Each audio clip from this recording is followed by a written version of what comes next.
Good morning students.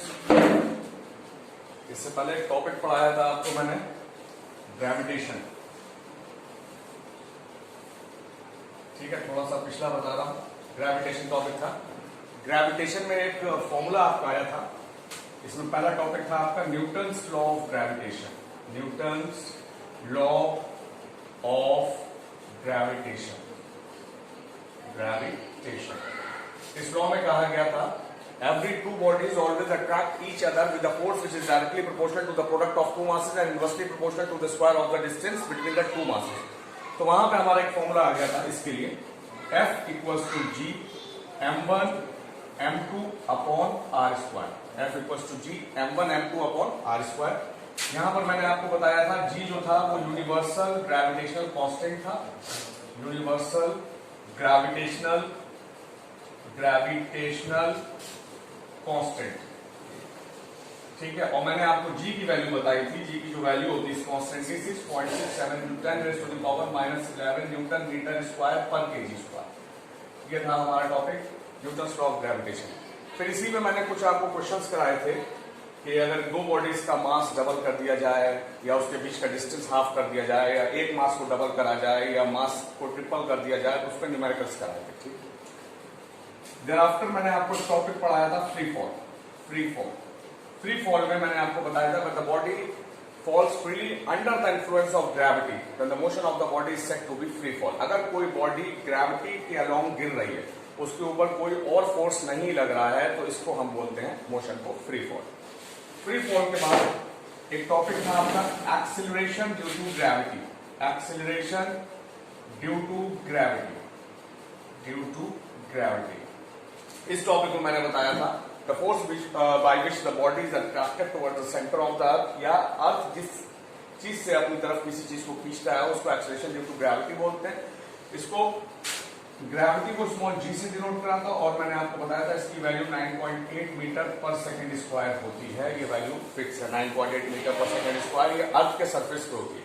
लेकिन अगर poles की बात करें तो ये थोड़ी सी बढ़ जाती है वैल्यू एट पोल्स पर ये वैल्यू आप समझ लीजिए लगभग हो जाती है 10 मीटर पर सेकेंड स्क्वायर। यहीं पे मैंने बात आपको एक मेंशन करी थी कि अगर g की वैल्यू न्यूमेरिकल में नहीं दी गई है तो आप 9.8 लेंगे, और अगर दी गई है तो जो भी वैल्यू दी गई है वेदर इट शुड बी 9.8 और 10 मीटर पर सेकेंड स्क्वायर, आप वो वैल्यू देंगे अगर न्यूमेरिकल में वैल्यू गिवन है। इसके बाद सुनिए,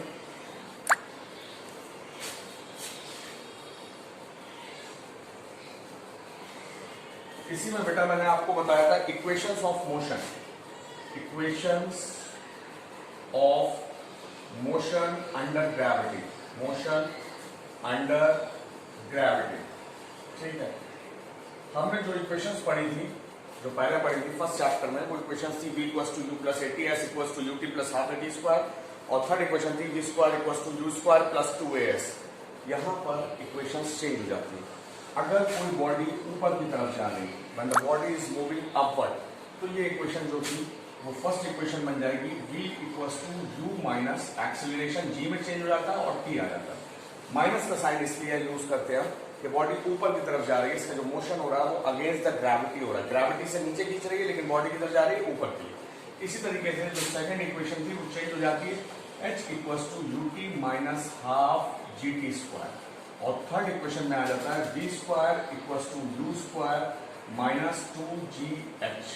मतलब जो s का टर्म था डिस्प्लेसमेंट का वो h में चेंज हो जाएगा दोनों जगह, और जो a जहां पर आता है एक्सीलरेशन वो g में चेंज हो जाएगा, acceleration due to gravity. Minus sign तीनों में इसलिए यूज करा गया है क्योंकि body against the gravity move कर रही है।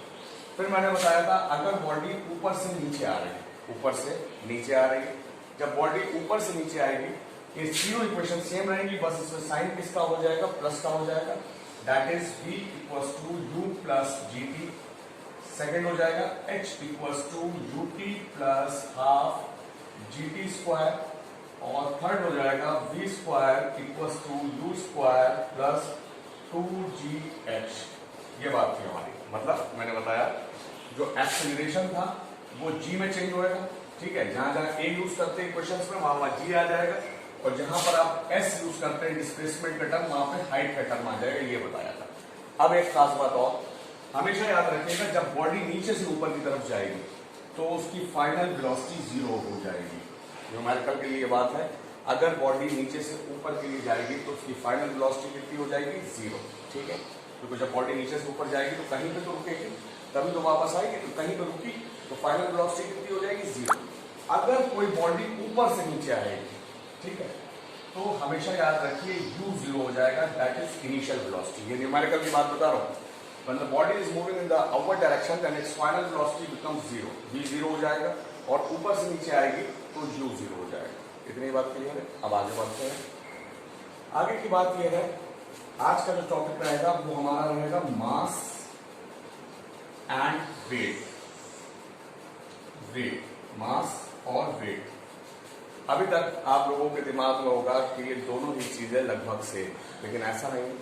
मास याद रखिएगा, it is the quantity of matter contained in a body. It is the quantity of matter contained in a body. हमारी बॉडी में कितना मैटर है, कितना सॉलिड है, कितना लिक्विड है, कितना गैस है, ये इसका मास कंस्टिट्यूट करेगा। Quantity of matter contained in a body is called मास। तो पहली बात हमारी होगी quantity of matter, quantity of matter contained in a body, quantity of matter contained in a body is called mass. दूसरा हमेशा ध्यान रखिएगा, mass never changes. mass never changes. mass कभी भी बदलेगा नहीं, चाहे आप अर्थ पे हैं, चाहे आप मून पे चले जाएं, बॉडी का मास जो होता है वो कभी चेंज नहीं होता है।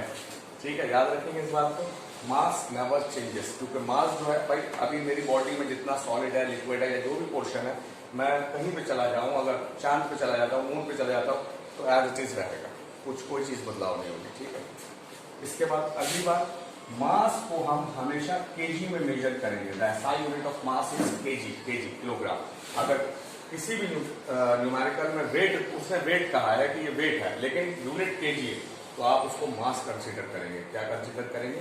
मास कंसीडर करेंगे। लास्ट बात जो आपकी है वो ये है, mass is a scalar quantity. Mass is a scalar quantity. Mass is a scalar quantity. फिर से बात करता हूँ मास की।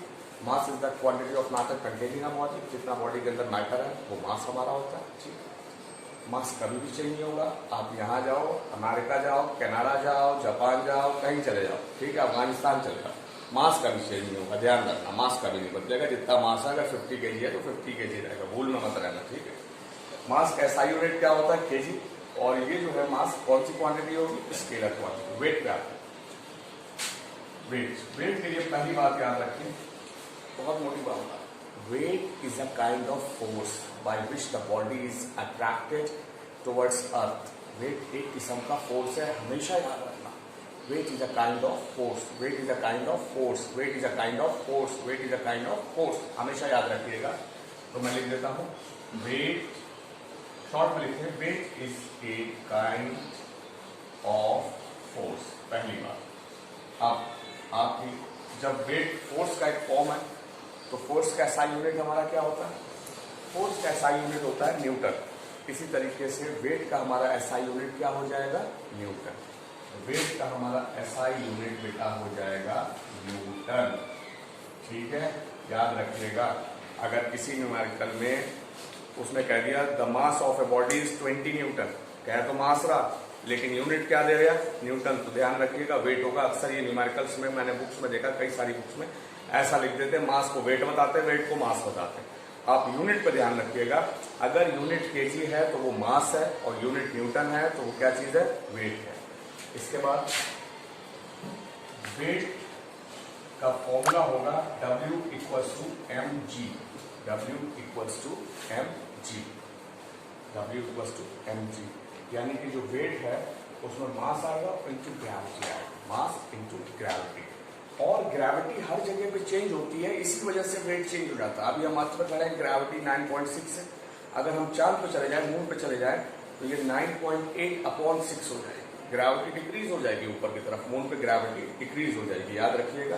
तो वेट जो है वो डिपेंड करता है ग्रेविटी पे, इसलिए वेट हर जगह पे चेंज हो जाता है। वेट चेंजेस, मैंने आपको बताया था मास चेंज नहीं करता है, लेकिन weight place to place change करेगा। वेट प्लेस टू प्लेस हमारा चेंज करेगा क्योंकि वेट डिपेंड करता है ग्रेविटी पे। फॉर एग्जाम्पल जैसे कि मैं बताता हूं आपको,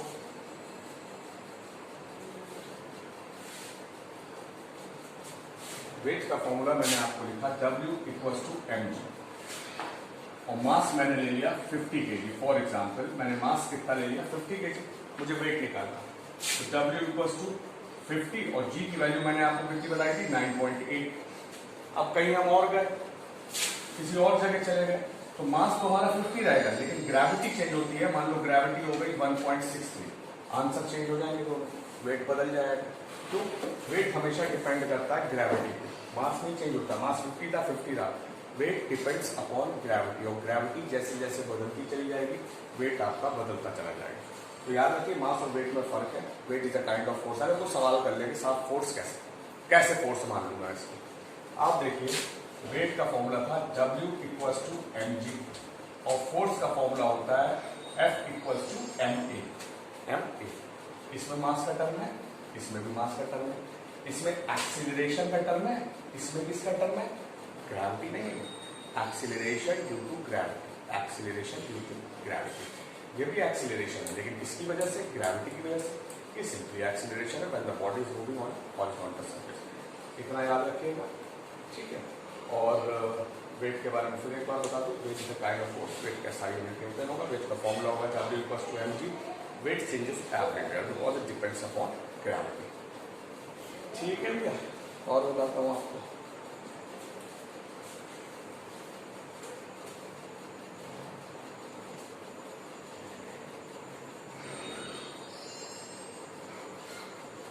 एक तो होमवर्क के लिए क्वेश्चन है आपका, आपको प्रूव करना है कि जब हम मून पे जाते हैं तो हमारा वेट जो है वो 1/6 पार्ट रहेगा। मतलब फॉर एग्जांपल अगर मेरा अर्थ पर ई लिखा मैंने अर्थ पे मेरा वेट 60 न्यूटन है, 60 न्यूटन है वेट, और मैं गया मून पर, एम का मतलब मून, तो ये हो जाएगा 60/6। हमारा वेट जो होता है चांद पे जाने के बाद 1/6 पार्ट रह जाता है, कम हो जाता है। मतलब ये आपको प्रूव करना है। Prove that the weight on the moon, prove that the weight on the moon becomes 1/6 of the weight on earth। ये होमवर्क के लिए क्वेश्चन है, ठीक है। अच्छा एक बात और याद रखिएगा कि नोट्स अपनी कॉपी में बनाते रहिए, बार बार वीडियो देखिए, जो मैं लिखा रहा हूँ एज इट इज ही लिखना है आपको, ठीक है। कहीं पर कोई दिक्कत तो मेरे पर्सनल नंबर पे बता दिएगा, मैं आपको मैसेज छोड़ दूंगा। और याद रखिए क्लास में अक्सर जब मेरा पीरियड होता है तो कभी कभार देर इसलिए हो जाती है, नेटवर्क प्रॉब्लम रहती है, नेटवर्क इशूज़ रहते हैं, और कभी कभार अपलोड करने में, क्योंकि जो वीडियो बनती है बेटा वो 1 GB की बनती है, नियर अबाउट 1.5 GB की भी हो जाती है, तो उसे कंप्रेस करना पड़ता है, उसमें भी टाइम लगता है, फिर चैनल पे यूट्यूब के अपलोड करने में टाइम लगता है, ठीक है। तो बार बार मैसेज ना करा करें कि फिजिक्स का पीरियड कहाँ गया, आपको वीडियो उसी दिन मिलेगी, थोड़ा बहुत लेट हो सकती है, कभी कभार टाइम पे मिल सकती है। Okay, thank you.